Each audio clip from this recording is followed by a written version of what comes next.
आप में से बहुत सारे लोग बोल रहे थे भैया हमारे 12th के बोर्ड्स भी आ रहे हैं और नीट 2025 भी आ रहा है, तो एक ऐसा रिवीजन सीरीज है तो जहाँ पर 12th का पोर्शन भी हो जाएगा और नीट का भी रिवीजन हो जाएगा।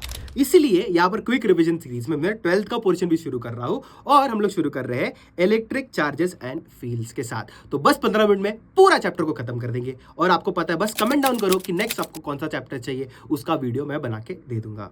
तो चलिए शुरू करते हैं। सबसे पहले बात करते हैं प्रॉपर्टीज ऑफ चार्ज के बारे में। उससे पहले ये चार्ज होता क्या है भाई? Charge is basically a property of matter. ठीक है भैया, समझ में आ गया। प्रॉपर्टीज में क्या क्या आता है? स्केलर होता है, कंजर्व्ड होता है और क्वांटाइज्ड होता है। ठीक है, हम लोग को बस समझ में आ गया। क्वांटाइज मतलब क्या हुआ? Q is equal to N. अपना इंपॉर्टेंट रिलेशन हमको पहले से पता है, जहां पर n आपका एक इंटीजर होता है, ये हम लोग को समझ में आ गया।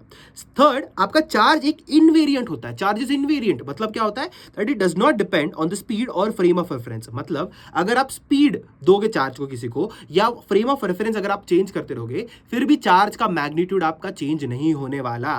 फ्रेम ऑफ रेफरेंस की वजह से चेंज नहीं होने वाला, इसका मतलब है चार्ज इज इनवेरिएंट। अभी पॉजिटिव बॉडी मतलब क्या होता है? उसमें मतलब डेफिशिएंसी ऑफ इलेक्ट्रॉन्स है। नेगेटिव बॉडी मतलब उसमें एक्सेस ऑफ इलेक्ट्रॉन्स है। मतलब हमारा पॉइंट ऑफ रेफरेंस क्या है? एक्सेस ऑफ इलेक्ट्रॉन्स या डेफिशिएंसी ऑफ इलेक्ट्रॉन्स है। नंबर ऑफ इलेक्ट्रॉन्स के ऊपर हम लोग कर सकते हैं कि पॉजिटिव बॉडी है कि नेगेटिव बॉडी है। और अगर डेफिशिएंसी भी नहीं, एक्सेस नहीं, तो न्यूट्रल बॉडी हो गया, बात खत्म। अभी ये एक बहुत इंपॉर्टेंट चीज है, दैट इज अगर चार्ज प्रेजेंट है तो पक्के से आपका मास प्रेजेंट होगा। अगर मास प्रेजेंट है तो चार्ज प्रेजेंट होना 50-50 है। हो भी सकता है कि न्यूट्रल बॉडी हो। बात समझ में आ गई? ठीक है भाई। अभी ये बहुत इंपॉर्टेंट टेबल है। अगर चार्ज आपका रेस्ट पे है तो बस इलेक्ट्रिक फील्ड प्रोड्यूस करेगा, मैग्नेटिक फील्ड और इलेक्ट्रोमैग्नेटिक वेव्स नहीं करेगा। अगर v कांस्टेंट है तो इलेक्ट्रिक फील्ड और मैग्नेटिक फील्ड दोनों करेगा, बट आपका EM नहीं करने वाला। एक्सेलरेटेड है तो तीनों करने वाला है। बात समझ में आ गई? आगे बढ़ते हैं। अभी बात करते हैं कि ऑपोजिट चार्जेस आपके अट्रैक्ट होते हैं और आपके जो अनलाइक चार्जेस है आपके क्या करते हैं? आपके लाइक चार्जेस आपके रिपेल करते हैं, ये तो हमको पता है। और repulsion is the sure check of charge. This is a very important thing जो आपके नीट और बोर्ड्स में ज्यादातर पूछा जा चुका है। ऐसा यूनिट ऑफ चार्ज आपका कूलम होता है, दैट इज 3 × 10⁹ ESU के बराबर होता है। और केमिस्ट्री में आपका यूज होता है 1 farad is equal to 96500 coulombs. ठीक है। Charge density, linear charge density, areal charge density और वॉल्यूम चार्ज डेंसिटी होता है। Linear charge density is lambda is equal to dq by dl, sigma is equal to dq by d, that is the aerial charge density, and volume charge density is rho is equal to dq by dv। हम लोग को पता चल रहा है। आगे बढ़ते हैं। Coulomb's law, that is only valid for point charges. It is a conservative force, it is a long range force and it also follows inverse square law, जो हम लोग ने क्या न्यूटन्स लॉज ऑफ ग्रेविटेशन में पहले से देखा है, that the force is inversely proportional to square of the distance between them. Mathematically देखा जाए तो F is equal to K Q1 Q2 by R square होता है, जहां पर K आपका एक कांस्टेंट होता है और इसका वैल्यू होता है 1/4πε0, जिसका वैल्यू होता है 9 × 10⁹ अभी यहाँ पर एप्सिलॉन नॉट क्या होता है? Epsilon not is absolute permittivity. इसका वैल्यू होता है वैक्यूम में 8.85 × 10⁻12 कूलम स्क्वायर पर न्यूटन मीटर स्क्वायर। अभी अगर किसी और मीडियम में अगर मैं लिखे गया तो ये एप्सिलॉन नॉट नहीं हो जाएगा, ये एप्सिलॉन हो जाएगा या एप्सिलॉन मीडियम हो जाएगा। अभी अगर आपने रेशियो ले लिया किसका? Epsilon medium divide by epsilon not का, उसको हम लोग रिलेटिव परमिटिविटी बोलते हैं। अगर आपको किसी भी एक मीडियम में अगर आप दो चार्जेस को लेके गए और वो मीडियम में आपको इनके बीच में का अट्रैक्टिव फोर्स या रिपल्सिव फोर्स अगर आपको ढूंढना है, क्या करो? वैक्यूम में ढूंढो और रिलेटिव परमिटिविटी से डिवाइड कर दो, आपको मिल जाएगा इसका आंसर। ठीक है, बात समझ में आ गया।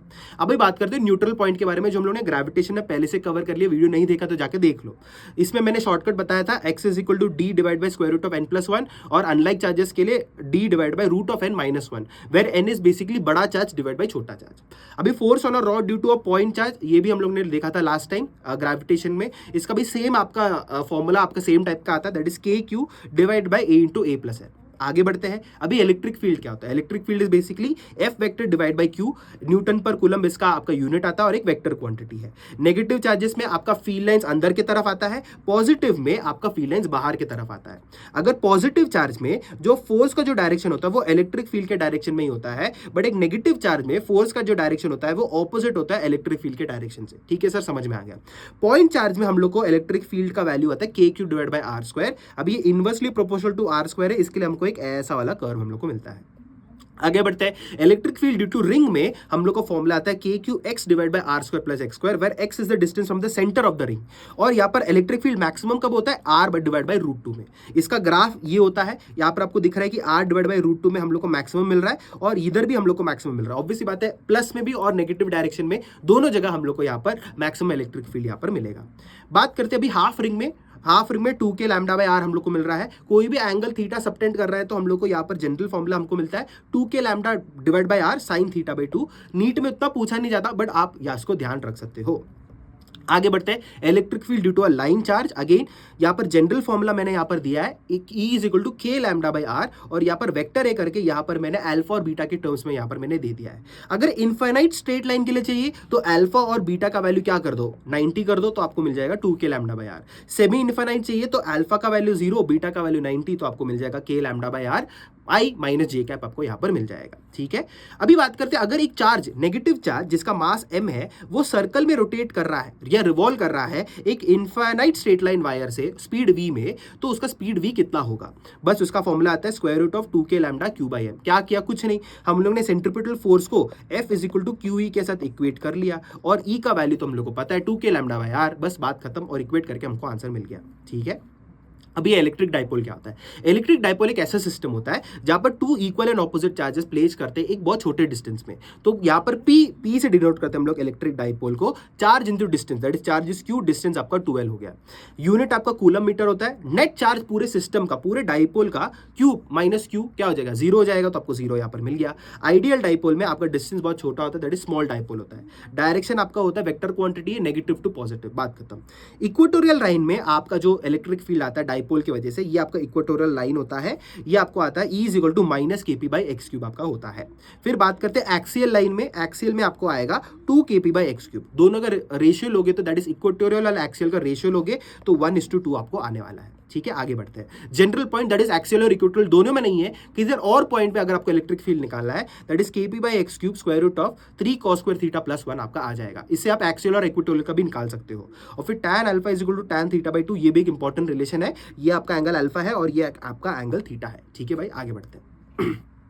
इलेक्ट्रिक फ्लक्स की बात करेंगे। इलेक्ट्रिक फ्लक्स क्या होता है? Number of field lines passing through an area. Again ये एक स्केलर क्वांटिटी है, इसका यूनिट वोल्ट मीटर आता है, और ये आपने एक रिलेशन आपने पहले से ही पढ़ा होता है जो आप गॉसेस लॉ में भी आप अप्लाई करने वाले हो। अभी देखो गॉस लॉ क्या होता है। गॉस लॉ क्या होता है? ये आपको तो पहले से ही आपका डेफिनेशन पता है फ्लक्स का। इसको आपने क्या कर दिया? इक्वेट कर दिया किसके साथ? Q inside divide by epsilon not, या Q enclosed divide by epsilon not. Gaussian surface के अंदर आपका कितना Q है वो आपको करना होता है। अभी आपको एक बात ध्यान देना है कि फाई जो होता है it is only because, flux is only because of the inside charge and E is because of the inside plus outside charge. बहुत बहुत important, and this relation is always valid. अभी some applications of Gauss law देखते हैं। सबसे पहले बार due to point charge आपने पहले से ही देखा, और ये ग्राफ मैंने पहले से आपको मैंने बता दिया है। स्ट्रेट लाइन की वजह से भी मैंने आपको बता दिया है, दैट इज यहाँ पर इनवर्स रिलेशन आ रहा है, इसके लिए आपको एक यहाँ पर एक रेक्टेंगुलर हाइपरबोला यहाँ पर आपको मिल रहा है। फिर electric field due to hollow conducting, non conducting और सॉलिड कंडक्टिंग स्फीयर में सब कुछ सेम फॉर्मूला है, दैट इज E इनसाइड 0 आने वाला है, E outside KQ by R square, और E surrounding KQ divide by capital R square, capital R is the radius आपको यहाँ पर दिख रहा है। क्यों ये सेम फॉर्मूला मिल रहा है? क्योंकि पॉइंट चार्ज को यहाँ पर रिजेंबल करता है, और ये आपको यहाँ पर ग्राफ मिल रहा है। क्योंकि देखो इनसाइड तो यहाँ पर 0 है, फिर यहाँ पर सराउंडिंग में आपको KQ बाय R स्क्वायर आपको मिल गया, और फिर आउटसाइड आपका क्या हो रहा है? 1 डिवाइड बाय R स्क्वायर से घटते जा रहा है, आपको यहाँ पर एक ग्राफ ऐसा मिल रहा है।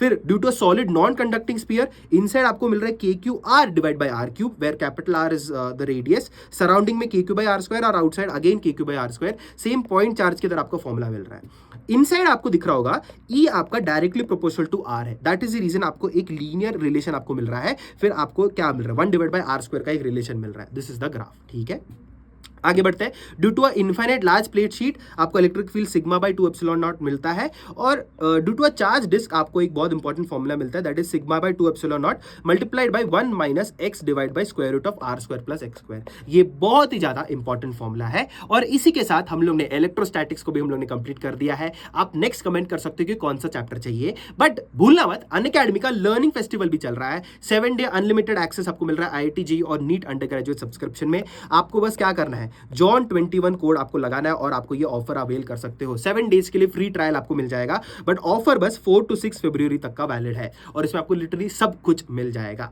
बट इसी के साथ this is Jonathan Matthews signing off from NEET Alchemy. Like share और सब्सक्राइब जरूर करना। एक और एकेडमिक और नॉन एकेडमिक सेशन के साथ जरूर मिलेंगे। Till then sayonara.